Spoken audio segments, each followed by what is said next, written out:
Tonight was the last regular season meeting between Memphis and ECU as Conference USA foes.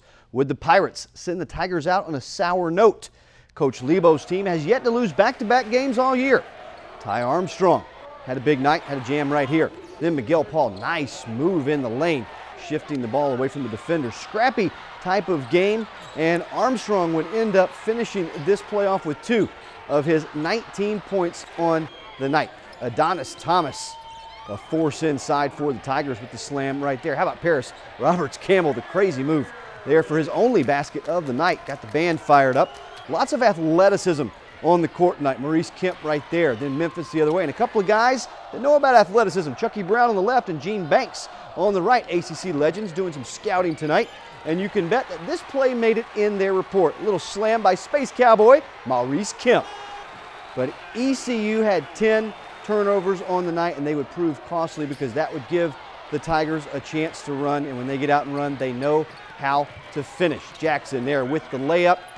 ECU would make a furious late comeback to cut it to a 3-point lead, but in the end, Memphis just too much to handle, and they win it 75-68. Next up for the Pirates, a road date with Rice on Saturday night.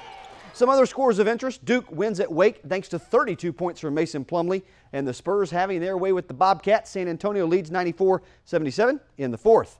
Pirate football fans, the 2013 schedule has been released, and you can find it right now if you go to WCTI12.com and go over to the sports page. You'll find 3 ACC opponents highlight the non-conference schedule.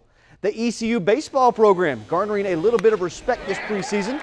The Pirates have been voted to finish 3rd in the conference, and 2 of the team's leaders have been named to the all-conference preseason first team. Pirates tandem of shortstop Jack Reinheimer and designated hitter Drew Reynolds were the 2 getting the honor. Reinheimer started every game for the Pirates last year, all 61 of them, and Reynolds hit .330 at the plate and then led the team with 10 saves on the mound. Both are big reasons why the Pirates are setting some very high goals for 2013. Your first chance to see Reynolds and Reinheimer in action is this Saturday at Meet the Pirates, which starts at 11 a.m. at the Murphy Center.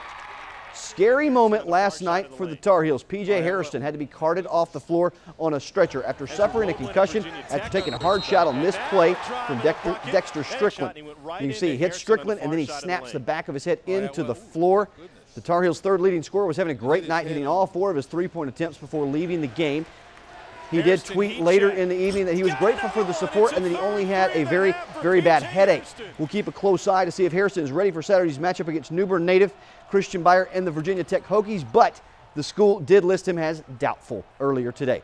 The NC State Wolfpack went into last night's game against Virginia worried about star C.J. Leslie and the illness that kept him from practicing for a couple of days. But Leslie ended up turning in a great game, 20 points and 14 rebounds. The Pack came out of the game concerned about their other star, Lorenzo Brown, who left the game only 10 minutes in due to a sprained ankle. Brown is considered by many to be the best point guard in the ACC, and his absence may have been a big reason why the Wolfpack ended up losing by 3 points last night.